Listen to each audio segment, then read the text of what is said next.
Hey everyone, it's Max Calendrillo. Today I have a very fun collaboration. I'm here with the one, the only Lucrative James. James, how are you doing, brother? And thank you so much for coming on.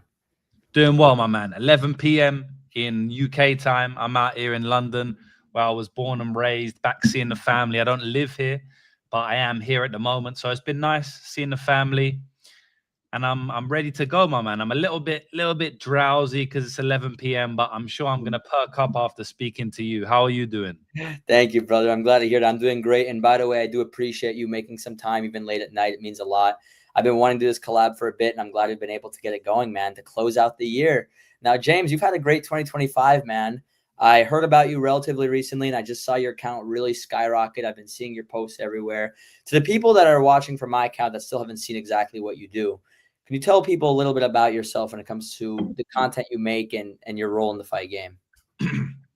Yeah, man. So I started off as a gambler, pure gambler for about 10 years. Didn't do any content, didn't know anything about content.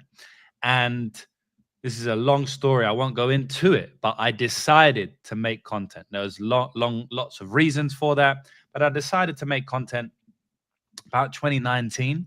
And so I've been making content since then. Obviously, the first couple of years, I'm not extremely consistent with it because I was never planning to make it a full-time thing or a long-term thing or anything like that, really.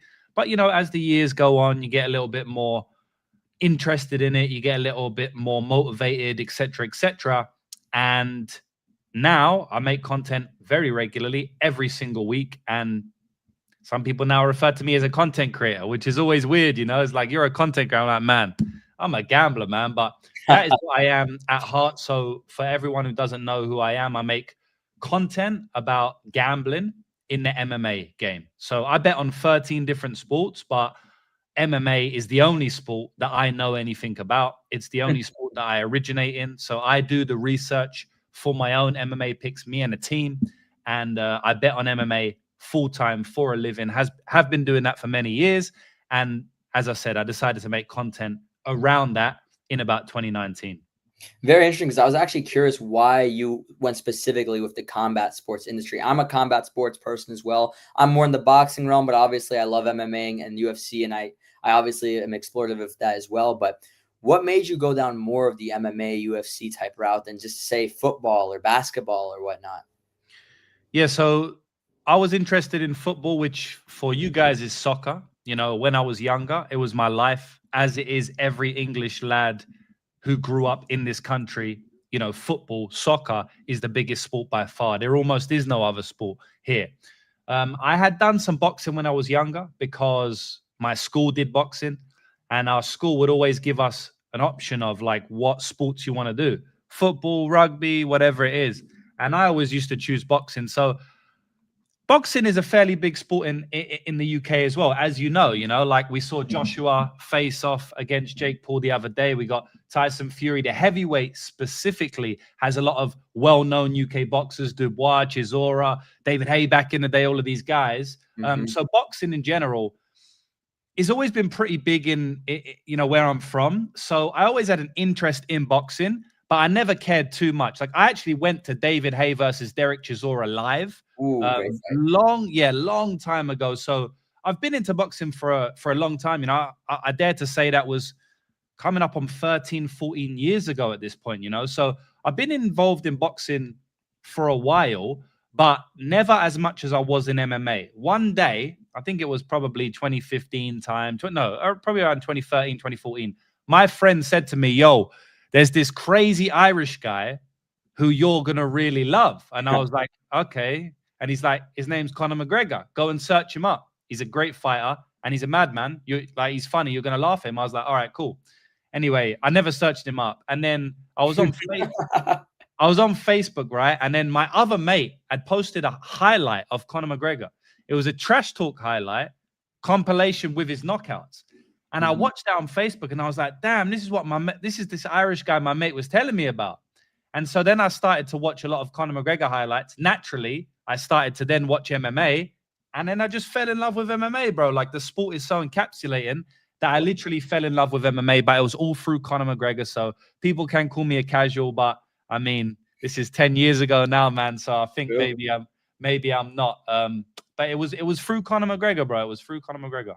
Fair enough. And to the ones calling you casual, I mean, your results speak for yourself, right? I think if people followed your advice a bit better, maybe they would learn a thing or two about the UFC and about MMA. And I think Conor McGregor has been the entry point for almost all these fans. I mean, he is just such a character. And I think the UFC in general has so many characters, not just Conor. It's almost like a real version of WWE where everyone has a literal persona and you love to see it, right? You see that. They all have their own type of personalities. Now, I wanted to ask you this, right? Because clearly gambling is where your niche is in.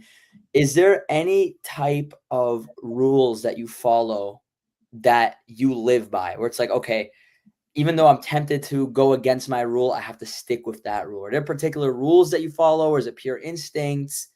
Tell us a little bit about that. That's a loaded question, bro. How long have you got? How long have you got? Listen, So, we've got as long as you want to break it down. yeah, so rules change all the time in sports betting, right? Because edges change, betting markets change, public knowledge changes. So I don't really have any, outside of stupid shit, like I would never put all of my money on one bet. I mean, that's just basics, right? That's a good That, one, actually, though, because not everyone knows that. That's actually a good true, one to true. know. You're It's a big true. parlay guy, basically. That's kind of your style. Not really, to be honest. I do it all. Like I bet I'm profitable on prop bets, I'm profitable on money line bets, and I'm profitable on parlays. I do have a highest ROI on parlays, but sometimes that is the nature of parlays because a lot of times you are getting higher odds, at least the way I play it. So yeah, I do it all. I wouldn't say I have any hard, strict rules. If I'm speaking to an absolute beginner, then I definitely have hard rules. So just for example, we bet strategically. We bet a small percentage of our bankroll on each bet. Our bankroll is basically the amount of money that we have invested in sports betting, right? So if you have $1,000, like I said, I'm never putting $1,000 on one bet because if you lose, you've lost all your money. You ain't got no more money, right? So I'm only going to put 2-3% of that amount of money on each bet, right? So $20, $30, something like that. There's other things, for example, I would never just stick to one bookmaker. Like these things are extremely, extremely basic and beginner. I don't necessarily know your audience. So I don't know if that's going to be, obviously my audience, a lot of them are, I don't want to say, I want to be careful with the words I use. I do have a lot of like basic and beginner sports bettors, but they at least know something, So when I'm speaking about these strategy I have, I don't go super basic like I have done there. But yeah, outside of the like what I would say is the basic stuff, I don't have any rules, man. Because like I say, they keep on changing, bro. Like a lot of people have the rule, don't bet on women's MMA, and it's just so stupid. Like some of my best bets I've ever made are on women's MMA, and the reason they say that is because the women's MMA is not as advanced as men's MMA. Of course, the physical athletes, it's just like boxing, right? I mean, women's MMA, women's boxing, they still box 2-minute rounds. I mean, so it's like with MMA, yes, the women are not as advanced, but that means sometimes you can actually get an edge and you can make more money betting on them. So there are these people who have certain rules, but for the most part, bro, I just kind of take each fight as it comes and I decide after I do my research what my rules are for that particular fight, because I'll always break a rule depending on what the fight is. My biggest bet of all time was on Jake Paul to beat Mike Tyson, right? And I put about 50% of my net worth or 50% of my bankroll on that bet. Now, the maximum I'd done before that is like 10%. But for the Mike Tyson one, I went about 50%. Why? So I broke my rule, right? I broke my rule. The reason is because Mike Tyson's 60 years of age. Like he was never going to win that fight. So I had to break my rule because it was an exceptional circumstance. So I can tell you these rules, but at the end of the day, man, there's a time and place to break any of them. Of course. And to be honest, it really has to do with your knowledge of the game too, because you could set certain rules. They could even follow your rules, but if they don't really know the game, they'll misconstrue the rules or they'll apply them when they shouldn't apply them and whatnot. So did you start off as a very consistent, profitable bettor, or did this take time? And if it did, how long did it take for you? No, bro. I started off as the worst gambler of all time, like maybe the worst gambler of all time. So I was betting at like 14 years old. Obviously, it's not legal to bet at that age, but in London specifically, but all over England, brick and mortar bookmakers are rife throughout the entire country, right? So, for example, I can probably look out my window right now and I can see a bookmaker, whether that be Ladbrokes, which you do have in America, Coral, Betfred, William Hill, which you do have in America. Any of these bookmakers, I could probably see one right now. Like, that's how prevalent they are throughout the whole of England. And so we grew up around the gambling industry and community, and all of my friends used to hang out at the bookies. That's just what we used to do, even when we was underage, right? So I was just betting like an idiot back in the day. You know, I'd bet $1. It was £1, right? £2 sterling, right? I'd bet $1, $2. I didn't know what I was doing. I had no idea. And for many, many years, I lost. And one of the greatest gamblers of all time, Billy Waters, he says this quote. People ask him, how did he get good at gambling? And he says, I lost forever. That's how I got good at it. And it's the exact same for me, man. I lost forever for like 5 years. I lost. I was terrible. And I eventually learned to get good at it, literally by just failing and failing. And, you know, to be honest, this is really pretty much, you say you do this full time. So it's basically like a business for you. And for any business, you have to fail a lot in the beginning, especially a talent-based business, because it does take genuine intelligence and talent.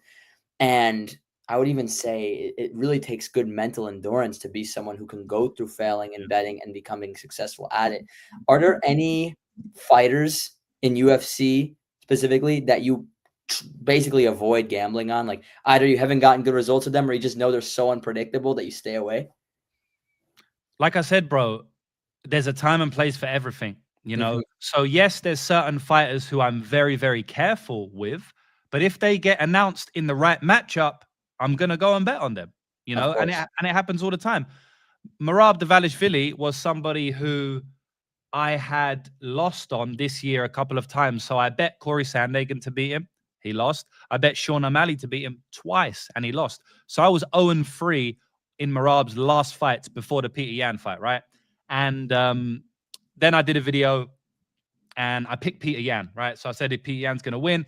And everyone was like, oh, look, you're betting against Merab again. You're an idiot. Look, you've already tried to bet on him these many times, and now you're going to lose again, right?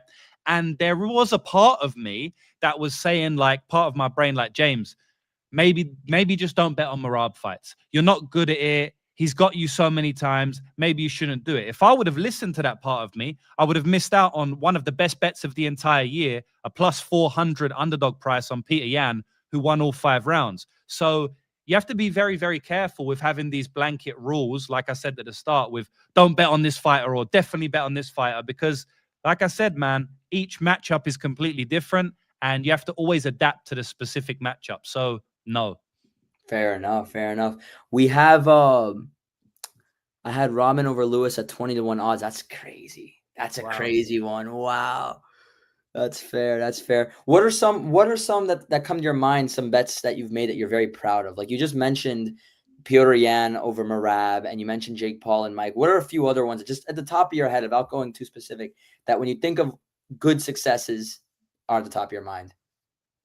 Yeah, I bet on Sukyon Ko against Oban Elliott. I don't know if you know those fighters. They're not really that well known, but he was a plus 400 underdog and he won every round. It was very, very easy. I also bet on him via decision at plus 1,000. Oh, wow. And you don't really get these odds in MMA fights for the most part. You know, you don't get 4-1 underdogs winning every round and, 10-1 decision shot. So that was a good one. I reckon that was probably my best bet of the year. Peter Yan against Merab Dvalishvili, bro. I mean, it's going to be tough to beat that one. That's definitely a proud You know, it's moment. funny. I picked Yan UD for that fight. I was so proud Wow. because it takes actual balls to pick against Merab at this point, especially someone he already beat. The reason I picked Yan is because Merab just fought 2 months ago. We saw Pereira and we saw why is his name escaping me? The middleweight who just lost to Brendan Allen. Why is his name escaping me? Renier Derrida. Renier Derrida, RDR. Both of those guys fighting way too often, and due to that is why they lost. And then you look at even his fight against Sandhagen. He did not look great against Corey. On the feet, he looked all right, but he didn't have the same energy, the same intensity, etc. All-Star Boxing, message me privately on Twitter at Max Calendrillo. I'll give you all the advice you need, brother. So overall, bro, I think it's really based on the knowledge that you have and staying consistent, and you have to take the L's. You agree, James? You have to, and you have to be prepared to take many L's to eventually start winning in this type of game. Yeah, man. It's literally the number one thing you have to do is to learn to lose, man. And people just can't get it through their head, you know. People can't understand that sports betting is a long, long-term game. You know, it's a very tumultuous, up and down game. And you have to learn to lose, not only lose, but lose big, not only lose big, but lose consistently, not only lose consistently, but lose for weeks, months, even at a time consistently. It happens to the best of them. The best gambler in the world will go through cold streaks where he looks like the worst gambler in the world, right? Mhm. So once you understand this and get this through your head, and it can sometimes take years and years, then it's a lot easier to deal with those losses. And once you do that, winning becomes a lot easier because you just treat it like a market, you treat it like a trading market where Mhm. it goes up and down, but you know, you're always on the trajectory up as long as you have good information. To me, it sounds like a more fun version of trading, right? It's trading, except there's more to it. You know what I mean? Instead of looking at markets, you're looking at actual fights and or sports and whatnot. Now, I would imagine, James, as well, you would have to have, and I'll ask you this: how strong is your risk tolerance to be good at this? I mean, do you have to have very strong risk tolerance? Is that correct? Yeah, I personally am extremely risky in general in life. Like I have Mhm. made some crazy decisions in life. It's just who I am. I don't know. I mean, we can go into why. Like that'll be more of a therapy session, but I'm extremely risky in general, and so my Mm, risk tolerance is high because I've always took extreme risks, you know. So I think I'm an outlier in terms of the life I have led. For most gamblers, they probably haven't been. They probably, without going in depth, they probably aren't as risky by nature because of the life they've led. They maybe have had to learn it, but yeah, you have to be risky in general to just profit, you know, because I'm of the opinion of like you don't want to be gambling forever. Like mhm. everyone's different, right? I know people who are locked into gambling for the next 30, 40 years. I could never do that. I want to go in and out. I've already been in it for 15 years. I don't want to be in it for another 15 years. So I'm going a little bit more risky because I want to make my bag and leave and exit and invest in something else I can get into. Um, but yeah, man, you need to be cold blooded because if not, you're basically just going to be super emotional and you will Mhm. eventually lose all your money because you're going to make emotional decisions. So you have to be stoic, you have to be unemotional, and you have to have high risk tolerance. Fair enough. And I have a question, and once you answer, I want to elaborate on it. You have certain fighters that are your favorites, right? You have certain fighters naturally that you like. Have you ever made a lot of money betting against some of your favorite fighters, and when? Yeah, I definitely have. I mean, I like On the Morocco. fly, it's hard to remember. That's fair. Like if I like dropping on you is hard, but it's more important to know for people that are watching. Like you're gonna have to see your guy lose if you actually want to be successful in this type of game. You can't go like, oh, hypothetically, right? Oh, I know that and I don't know what most people think on this fight. I'm personally picking Pimblett, but if you're picking Gaethje, I respect it. But it's like, oh, I know Patty's way better and Patty's gonna win, but I can't go against my boy Gaethje. That's my boy. I'm gonna bet on Gaethje. It's like, no, you're gonna lose all your money with that logic. You have to be completely objective and completely logic based. Exactly. Yeah. I mean, it's just a beginner mindset. You know, it's a beginner mindset, and I understand a lot of people do have that mindset. But yeah, it's just a fast track to lose money. One that comes to mind is Alexander Volkanovski facing Mhm. Ilia Topuria, Yep. and I bet on Ilia Topuria very big. I bet on Ilia Topuria to win him round one and to win him round two.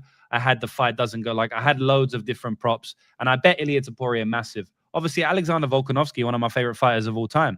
Conversely, Max Holloway, one of my favorite fighters of all time, Mhm. and I bet on Ilia Topuria against him, and I bet on Alexander Volkanovski against him. So I do it all the time. I never get so emotionally attached to a fighter that I would never bet against them. At the end of the day, man, it's funny, bro, because I was watching that Ilia Topuria fight with one of my friends who trains with Alexander Volkanovski, or who has trained with Alexander Volkanovski. He was rooting for him. He's not a gambler, right? And obviously, I Mhm. started celebrating when Ilya knocked him out. I don't know Alex, right? And then obviously he looked at me and he's like, "Damn, like, what are you? How are you celebrating?" I'm like, "What? I just won over $100,000. Like, how am I not Oh going to my celebrate?" god, And then he was like, "Yeah, but it's Alexander Volkanovski." And I said, "Bro, I don't bro! know Alex." I said, "I don't know Alex. Alex doesn't know me, and he ain't putting I no food on my table." You know was about what to I say mean? the Like, same thing. I was about to say the exact same thing. Continue, brother. yeah, that's really what it comes down to, bro. No matter how much I like you, you're not putting food on my table, and I like my friends, family, and myself more than you. So I'm gonna earn money from it. You know, I'm not gonna be a dick and I don't know if I can talk shit to you and DM you after the loss. You know, but Yeah, am I gonna be happy it happened because I have money? Yes. I hope you're safe. I hope you of course. don't, have any lasting injuries because it is a dangerous game. But 99.99999% of the time, nobody has bad lasting injuries. So man, it just comes down to this is a business for me. There's no emotions, just business. Yeah, James, you're supposed to be crying tears that you just won $100,000. You're supposed to be in the corner of the room, depressed that Volk lost, even though Yeah, you just made 100K profit on a fight, right? I just find that apparently. so Yeah, crazy, man. apparently. People get attached to these fighters, man. They really do. Yeah. And when you're logic based, it's like, okay, listen, we're natural, we're human beings, we're allowed to have our favorites, but let's be objective here. If this isn't your family member or your friend or someone that you're close with fighting, it's like you can be a little down if they lose, but this isn't the end of the world. It's more in your circumstances, like you actually have investment into these fights, and you have to look at it completely reasonably. Yeah, it's the difference between a fan or even a gambler and someone who does it for a full-term income. 100%. Now, James, was this something that you expected yourself to be doing full time, honestly, or is this something that you realize you could do full time at some point? Yeah, again, bro, like to keep it semi short, I always knew that I wouldn't live a normal life. I always knew that I wouldn't have a regular job, etc., etc. From a young age, I've been trying to do things outside of the norm. I didn't know it would be gambling, but from a young age, I did know gambling and making money from gambling was possible because of the community I grew up in. So I kind of knew it was always there. I pivoted away from it at a certain age and I wasn't really thinking about it.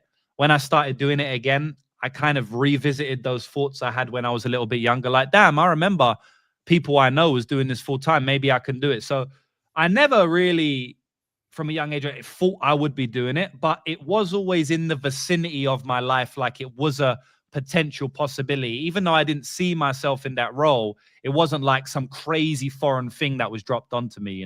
It was always kind of in and around my family, my culture, my area, etc., etc. So it really makes sense that this is what I'm doing. Respect. Now, James, if I could ask a few hypothetical fight predictions, can you give me some picks Yeah, if let's I go. name some? I'm curious, right? Yeah, yeah, yeah. And we'll probably agree on most, to be honest. We'll probably agree on most. All right, Ilya Taporia or Mantsrukian? Yeah, that's a great one, man. Ilya Taporia, I think he's probably, could go down as the best ever. I Going to think be so. hard to beat John, but yeah, I think he would beat Armin. But that's a great fight. It's not an easy fight for Ilya at all. I think so too. And you don't mind saying who you're picking for some of these fights, right? Because I know. Nah, nah, nah, nah, nah, nah. Good, Let's perfect, go, perfect. bro. Max Holloway, Charles Oliveira. Yeah, that's a good one. That got announced recently. I think you have to take Max there. He's already beat him. In my opinion, he's tougher, way harder to finish, probably better cardio, a little bit less dangerous, but yeah, I got Max there. I think that's a safe pick just because I love Charles. He's so great, but trusting his chin, especially against a striker, especially after the Ilya fight, it's very Yeah. hard, man. It's very hard, man. This isn't the same Charles that fought Gaethje either, for being completely objective. Probably not. And he did get a great win last time out, but Gamrot's semi-harmless, and Max Holloway seems to have a lot more power up at 155. So it's good that you mentioned the chin because I don't know if a lot of people will be picking Max for a KO, at least early. They would probably thinking a KO comes from maybe like an attritional beatdown. But honestly, seeing what Max did to Dustin Poirier at 155 and just seeing him at 155 in general, he has a lot more power now. He is getting a bit older, but yeah, I could see it. I could see a KO even in the semi-early rounds for Max. I could too, honestly. I think it really depends, but I think if Charles gets past the first couple rounds, it may even be harder for Max to stop him, to be honest, because Charles will start taking the fight to the ground. He'll start warming up. Still possible though. Yeah, I know what you mean. So how about I'm going to give you a wild card: Michael Chandler, Conor McGregor. You have to go with Michael Chandler, bro. I I agree. mean, Conor McGregor's out there doing psychedelic drugs to cure cocaine addiction. Like, this is serious shit, bro. You know what I mean? Like, we cannot ignore these things. Funny story. I actually paid a lot of money for 2 front row tickets to Conor McGregor versus Michael Chandler a couple Oh, of years ago in Las Vegas. I booked my flight, I booked my hotel, I booked the tickets, and then the guy pulls out, a couple of weeks before the fight, and like that was many years ago, and that was like 2 years ago, and he was effed up from then, and he hasn't fought since. So if they fight now, he's going to be even worse. You can't take this much time out of the game, this much time out of training, get on these many drugs, these many nights out, take your mind off the sport this much, focus on business so much, and then come back and win an MMA fight in the UFC. You can't do it unless your opponent is doing the same thing. And one thing about Michael Chandler, he's not doing that. I know that. This guy is a workhorse. He trains all the time. He's getting older now. Conor McGregor can always knock him out in the first exchange or two, but you have to go with Chandler there. I agree. And, you know, funnily enough, I actually think this is kind of random, but I don't think it's that random when you really think about it. Like the Andrew Tate fight kind of makes me more confident Conor loses because I was picking Tate off of, oh, this guy's a championship kickboxer. Chase Moore's not that good from what I've seen. But when Tate got in there, man, he looked like he was 55 years old. Yeah. He looked so old. And it's like Tate has not even gone through probably what Conor's been going through lately, at least the last 3 to 5 years. So it makes me more confident that Conor probably loses that one. Yeah. So a more upcoming one, Paddy Pimblett, Justin Gaethje. Yeah, you mentioned it earlier. I'm going to go with Paddy as well. I will say I haven't done research on these fights yet. So, you know, my research, it could always change. My picks can always change. Oftentimes I'm pretty good these days, but like a lot of times my picks will change, you know, after my research. I'll go back and watch these guys' few fights. I'll be like, oh shit, I forgot that happened. I forgot this happened. This is different, etc., etc. So maybe it changes, but I kind of feel like Justin Gaethje's on the tail end of his career, and career trajectory means a lot. Damage means a lot. Age means a lot. All of these things mean a lot. Like we just spoke about with Conor McGregor, that outside of the octagon stuff mean a lot. And at this point in time, I just feel like Paddy beats him. And at the end of the day, man, even without all of that outside of the octagon damage stuff, Paddy has a massive advantage on the ground, regardless. Yes. So I got Paddy, bro. I agree. So I'm going to give you one that a lot of people have been actually back and forth on. I know who I'm picking on this one. Aspinall Gane, the rematch. Yeah, that's an interesting one. I never like to say that the fight is going to go the same way as it did in the first fight. I don't really know if this is the same in boxing. Obviously, we just saw the Conor Ben Eubank rematch go completely the opposite of how the first fight went. So I can't think of too many rematches outside of that. I mean, the Usyk, all of his rematches basically went the same way. There's Sergio Martinez versus Paul Williams a while back, if you remember that one. Pretty different. Brandon Rios, Mike Alvarado, the second and the third fights were completely different. So it happens. Doesn't always happen, but it definitely does happen. Yeah, it often happens where the fight goes completely differently for a multitude of reasons. And in this one, I kind of feel like Aspinall's going to shoot for the takedowns more. I think Aspinall will push wrestling more. I think he'll be smarter with it. And I do think he'll get the takedowns. And I do think he'll actually win this fight. Now, I will say this. I don't like Aspinall's reaction to that fight. I don't know if you have been following it, but Aspinall still is not training. He says that he cannot see out of his eye to this day. This is 2 months or so later. And I mean, I've almost never heard that, you know, from any fighter, even with really bad eye pokes. So I don't want to question the mindset, but what I will say is it seems a bit fishy. Like, I don't know what, at the end of the day, man, mentality is everything in MMA and in boxing. We know that, right? You need to have your mentality fully on point. Otherwise, you're not going to perform in the octagon. And there's a few things telling me Aspinall's mentality might not be on point. And if it's not, he's probably going to get finished, bro. So it's a very tough pick because of that. If Aspinall comes in here ready, mentally fresh and, you know, ready to go, I think he has the skill set to win the fight.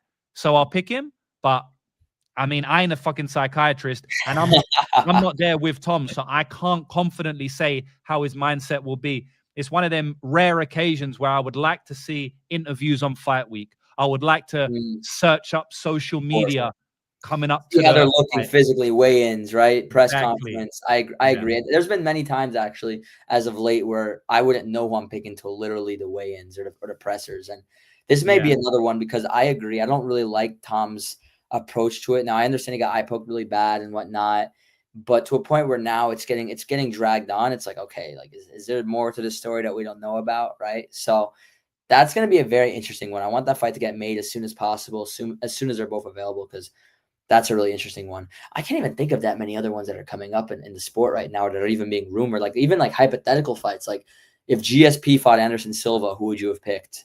See, I wasn't really around for those eras. Obviously, I've gone and looked back and I've watched them, but I haven't.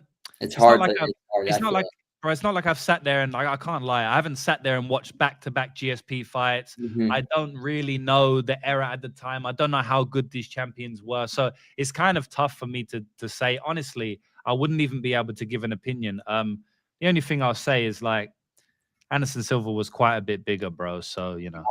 He was, and GSP's been dropped, and Silva, in my opinion, the greatest striker of all time. Right? I think he's the greatest striker of all time. Who do you think are overall right now in the sport just some of the best UFC fighters? The fighters where it's hard for you to see yourself betting against them, and at least in their respective weight classes. Obviously, things can change, but some of the guys that you're like, okay, this guy is. I'm not gonna say I'll never bet against him again, but he's someone that's like very trustworthy. Like I'm more likely than not betting for him, no matter who he takes on. It's funny because you know, when he first came into the UFC and even before, he had a little bit of a reputation of untrustworthy. But Mhm. right now, Manel Cape is on fire, man. True. Manel Cape, the flyweight fighter, he just knocked out Brandon Royval in round one, who never really done that to Brandon Royval before. Nobody has. So he's somebody where I can't think of a fighter who I would bet against him right now. Like I wouldn't bet anybody in the flyweight division against him, even the previous champion who has already beat him, who I already bet to beat him and won many moons back, Alejandro Pantoja. I Yeah. even wouldn't bet on him. So Manel Cape is like, I think he's on fire right now, and I think he'll be champion within the next 6 to 9 months. That guy's really good, man. Now that they're rumoring him and Josh Van, I know it'd be very hard to make a pick on those types of fights because they're so fresh in our mind. When a fight rumor comes about that quickly out of nowhere, because we were never really expecting Cop Van. We expected Pantoja to win and maybe Pantoja Cop or Pantoja versus Tyra. Now it's Cop Van, two completely different guys, right? Mm. Without going too into depth, like what do you think about that matchup though? Like what do you think are some of their strengths, some of their weaknesses, etc. In that possible fight? Because that's a great one, man. Yeah, they're very different. You know, Joshua Van is more of a traditional boxer. We don't have that many guys who are actually pretty decent boxers in MMA because everything's different, the stance, the distance, etc. But Joshua Van has very clean hands. You know, like if he hit the pads, you'd probably be like, oh shit, he can box. You know, like he's a boxer. But then Manel Cape has much more of a dynamic striking style. You know, he has some of that karate stance where he's kind of bouncing in and out of range. Sometimes he's on his tiptoes, bouncing in and out. And he has big power, extremely athletic. He'll throw flying knees, you know, where Joshua Van, I mean, this guy, I don't even think he's thrown a head kick in his life. So very different styles. One thing I'll say is that Joshua Van seems to have a bit of a weak chin. He's only been knocked out one time, so I don't want to say weak. You know, he's a champion and he's only been knocked out once, but he's been rocked multiple times. He's been dropped multiple times. And Manel Cape seems to have an iron chin, to be honest. Never Mhm. been knocked out. So I think Manel Cape would knock him unconscious, to be honest, bro.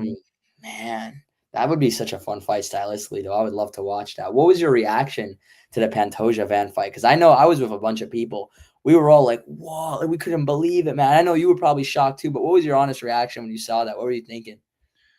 Yeah, I think it was like 6 a.m. for me, and I had been up all night and I was super tired, but I was super buzzing.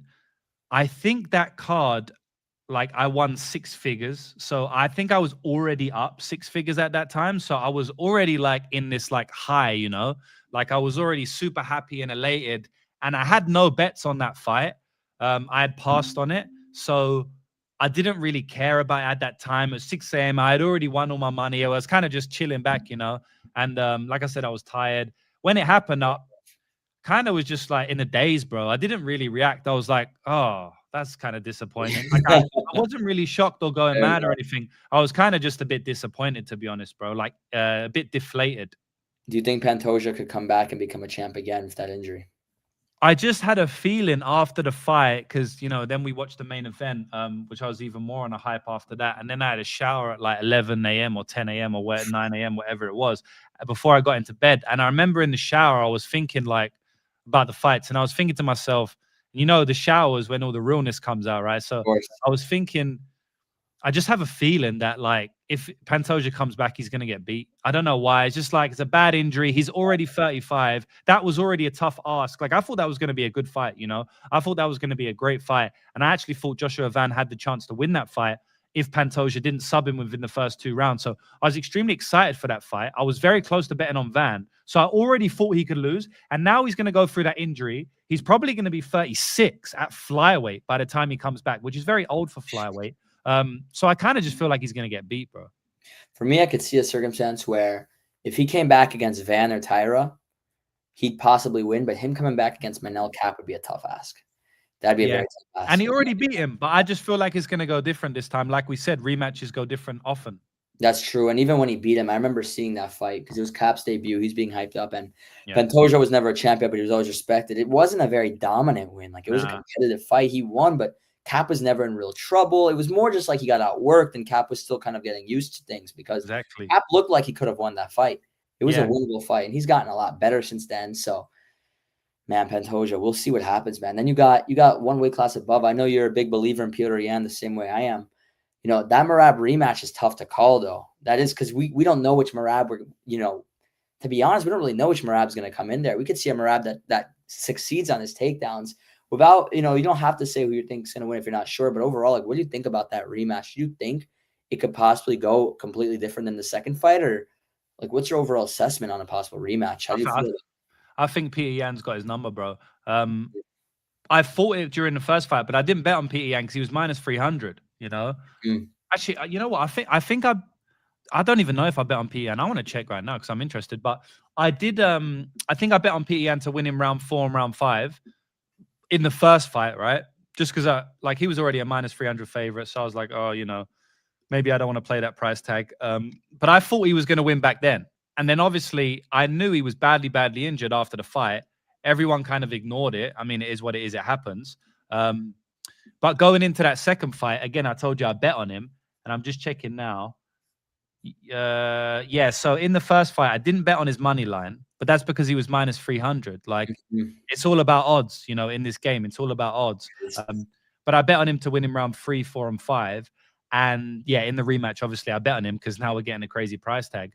But I just feel like he is outside of like athleticism and one punch power. He's basically got everything you need to beat Petr Yan, you know. So, to beat Merab. So, yeah, it probably will be a competitive fight again. But if Petr Yan comes in extremely prepared, like I know he did for the first fight, he went over to Dubai or Abu Dhabi and he locked in the Middle East and game planned. If he really comes in motivated like that, I don't think Merab has many tools to beat him, bro. Everything Petr Yan does well shuts down Merab's game. And this is a stylistic game, as we know.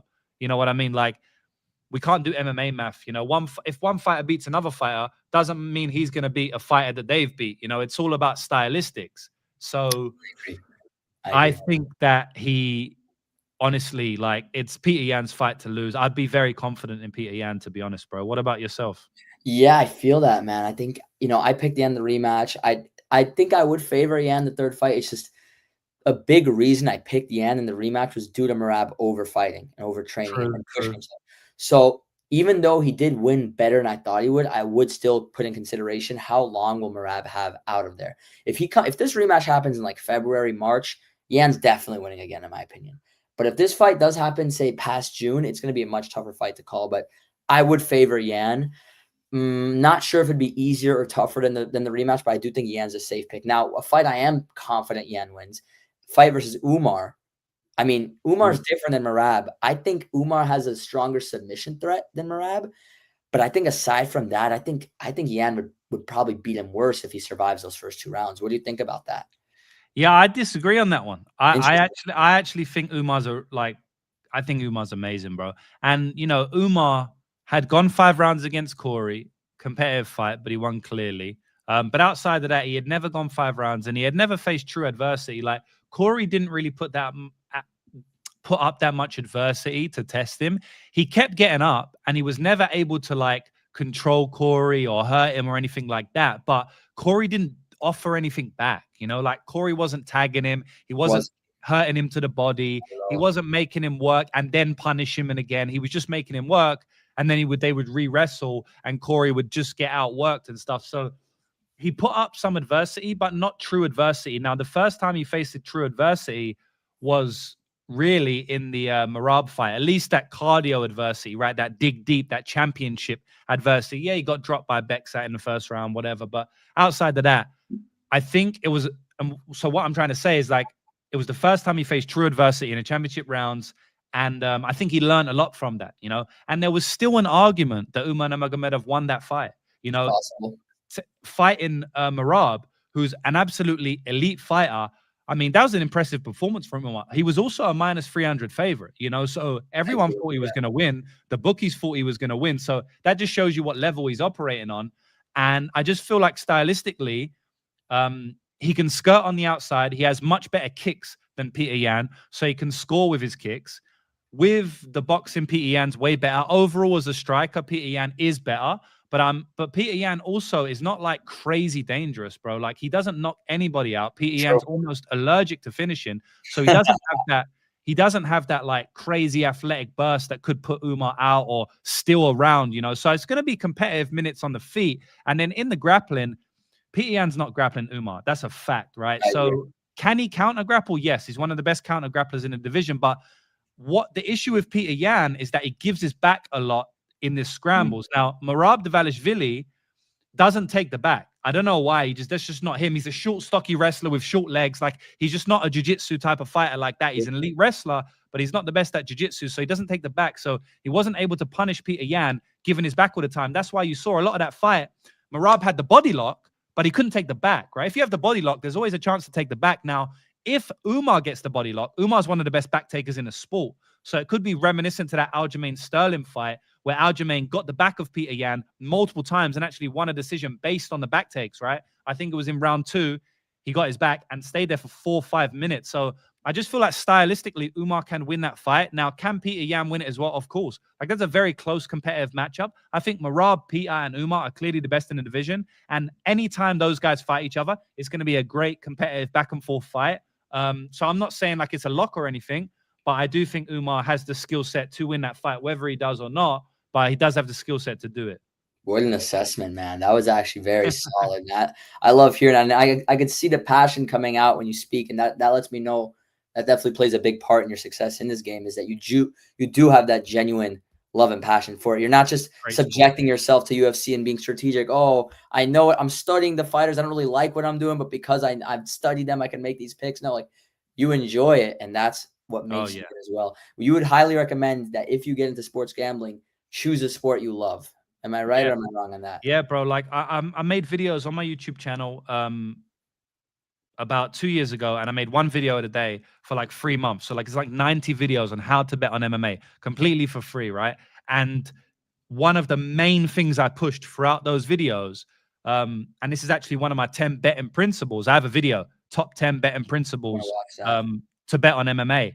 And one of my betting principles was fall in love with the game, right? That is literally one of my principles, because if you don't fall in love with the game, you're not going to be bothered to watch through hours of tape, hours of interviews. Like, you're not going to do it, bro. You know what I mean? Like, you love boxing, right? So of course you don't mind watching these fights, 12 rounds and stuff like that, but you ain't going to do it for greyhound racing or some shit, you know? But someone who loves greyhound racing would do it. And I really feel like, to be a handicapper and originator, you have to love the sport. So yeah, it would be like almost my number one piece of advice, bro. Fall in love with the game.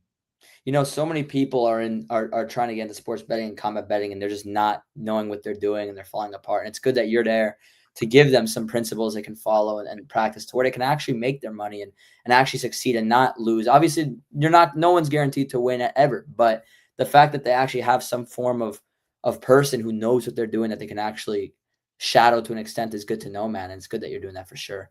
Thank you, brother. Of course, man. I'm going to name a few upcoming fights, and all I'm going to ask you to do is tell me if the odds are too wide, too close, or about accurate, okay? Yep, okay. Perfect. So, Waldo Cortez Acosta versus Derek Lewis. Waldo Cortez Acosta is a -3. These are all on DraftKings, by the way. Waldo Cortez Acosta is a -310 favorite against Derek Lewis. Is that too wide, too close, or just right in your opinion? Fuck. That's really tough, bro. Like, again, it's really hard without doing research. I'd say off the top of my head, it could honestly be accurate. Minus 300 is a 70% implied probability. And I don't know if I want to argue against Waldo being 75%. He might actually be that. So I'm going to say just right. Okay, fair enough. Arnold Allen and John Silva. John Silva's a negative 198. What do you think about that? Just right. Just right. Sean O'Malley, Song Yadong. Sean O'Malley's a negative 205 favorite. Just right. Kayla Harrison, Amanda Nunez. Kayla Harrison's a negative 180 favorite.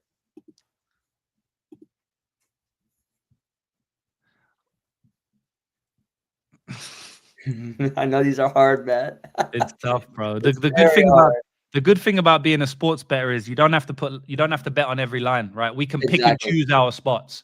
Whereas the bookmakers, they have to make odds for every single fight, which is way harder. So we have that advantage there. So a lot of these fights I would probably pass on. Fair enough. I would say that, yeah, that's like that. It's in the ballpark. You know what I mean? Like all of the ones you mentioned were in the ballpark, but I think there might be some value on the favorite. Yeah, I don't know about that Kayla Harrison one, bro. Like I need to go back and watch Amanda Nunes takedown defense. I think maybe there's a little bit of value on Kayla. Fair enough. Fair enough. Paddy's a negative 205 against Justin Gaethje. Where do you think that stands? There's maybe a bit of value on Paddy. Some value on Paddy. Okay. This one now, as someone that doesn't bet himself, but I keep up with this. This one is a very interesting fight for me. Very hard to pick. I'm not sure what I think about these odds. Fiziev and Mauricio Rufy. Fiziev negative 148. I don't know, man, because Rufy was that guy before the BSD fight. You know what I mean? He was that guy. So for him to be an underdog, I could see it, but that's an interesting one. Negative 148 for Fiziev. Yeah. To be honest, I think that's incorrect. I would say that's more close to a pick'em to me. I agree. Very, very, very different striking styles. This is why I love MMA. Like Fiziev is fucking Muay Thai kickboxer, you know, and then Mauricio Rufy's like some crazy Taekwondo karate striker.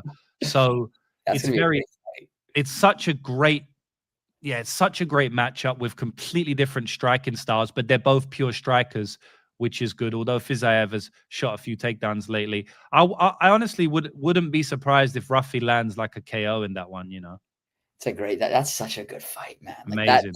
That has war written all over it. And I know that's a tough one to call for sure. This one's a little wide. I'm just saying this objectively on the outside looking in, but I wonder if you agree. Dan Hooker, BSD. BSD is negative 250. So why don't it be?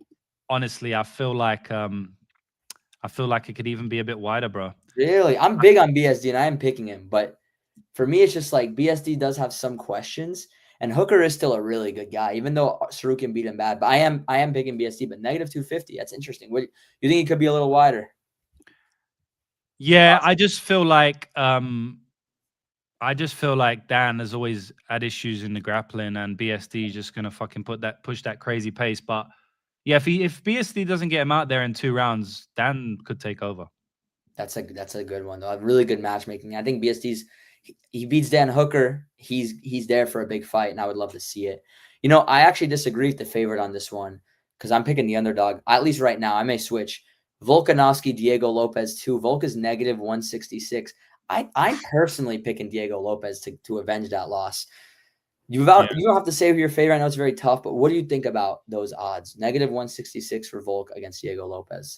I think that's closer to a pick'em, to be honest. So I feel like there might be some value on Lopez. I bet on Volkanovski in the first fight, and he fought great. I think he hurt Lopez early, which kind of swung the rest of the fight a little bit in his favor. You know, it changed the trajectory of the fight because I don't think Lopez was expecting to be hurt. And Lopez almost still knocked him out. And I mean, Volkanovski should have just won the belt back and retired, in my opinion. Agreed. Completely agreed. Yeah, nothing ever goes swimmingly in MMA unless you're extremely lucky. So I kind of feel like, especially after getting that Gene Silva win, Lopez is going to be primed, ready. And if they stay on the feet, and to be honest, Lopez's cardio looked elite in that Volkanovski fight. And that was the worry I had. And that's why I kind of bet on Volkanovski, because I thought that over the long term, he was going to be, you know, hunting him in the 4th and 5th rounds. But it was the other way around. Lopez was walking him down. So if Lopez has elite cardio, that's a tough fight for Volkanovski, you know, and the only way he can win is like close decision. Whereas Lopez could just knock him out in round 1, bro, or even sub him. So I'm kind of going to go with Lopez, and that's opposite to what I bet last time. So yeah. Yeah, that's what makes the sport so fascinating, right? Because it's Yeah. really like there's a lot of psychology behind a lot of these fights where it's like you really have to dig deep to figure out the circumstance. I think Volk would have been much better off fighting Evloev, and I believe he wanted that fight. I would have felt much more comfortable if he fought Evloev because I don't see Evloev being able to hurt Volk on the feet the same way that Diego can. Yeah. So, okay, this one I agree with. Sean Strickland and Anthony Hernandez. They have Anthony Hernandez as a negative 218. I think that's about right. What do you think about that fight? I think if Sean comes in fully motivated to win a world title, I think that the odds are maybe even backwards because Fair. Sean is such an elite wrestler. Like people don't know it because he just goes out and throws 1-2s and he never ever wrestles. I've seen Sean taking down light heavyweights. Sean was taking down Ankalaev. I did a interview, an hour and a half. It's on YouTube. You can go and watch it with his coach Eric Couture, who I respect highly. He's someone I call a friend now in his gym, right? And he told me that Sean was taking down Magomed Ankalaev with ease. He was ragdolling people like that in the gym. And I've seen videos of him ragdolling Alex Polizzi, who's a very good light heavyweight wrestler in Bellator/PFL. So I know Sean is an elite wrestler, and no one's ever wrestled Sean. Kamaru Usman got a couple takedowns about 8-9 years ago, and Dricus du Plessis got takedowns and zero control. Outside of that, no one's wrestled Sean, bro. And Sean has elite cardio. So, like, he has, and he's a better striker, you know. So he has the skills to win the fight. But this is the big but. I don't think Sean is like all in on MMA anymore. I mean, he's been there, done it. He's won the title. He's lost the title. Like, I don't really think He's he's all gone there. viral. He's gotten the money to an extent. He's gone Millions of viral. He's followers. known. Yeah, millions of followers. His name's out there. Like, yeah. I think he just got married not too long ago. So it's like, if that's the case, like we said earlier, bro, like this is a sport for hungry people, man. And that's also why I'm picking Lopez over Volkanovski right now, because it's all about the hunger, you know. So I think based on that, I'll go with Fluffy, but I will say that the odds are wide. But again, it's like the Aspinall one. Like I don't know what Sean is like. Like this is one of those ones where you kind of almost need to be in Sean's mind to make a prediction for this one. I really Complete. feel like he can win stylistically, but I don't know. I personally feel like he's not there in the mental anymore. So I think he'll probably lose. It's crazy because I never even thought about Sean Strickland having a good ground game, but that's very interesting because he's never had to show it at all. I just realized he didn't have to show against Adesanya, didn't have to show against Dricus, Imavov, No. all these guys, Magomedov. We didn't really see it, and if he can really prove himself and bring back that hunger, he could give Hamzat some interesting looks, man. Because on the feet, he's a problem, and if he can actually hold his own on the ground to an extent, it could be a fun fight. So I did not know that. I'm picking Fluffy. He's hungrier. He's a really good fighter, but we've seen Sean be able to upset these up-and-comers in the past, and if anyone's going to do it, it would be someone like him. Yeah. And the last one, my friend, we spoke about it briefly, but just to tell you the exact odds, Max Holloway, Charles Oliveira, Max a negative 200. Me personally, I think that's a little wide because I think it's a very tough call. What do you think?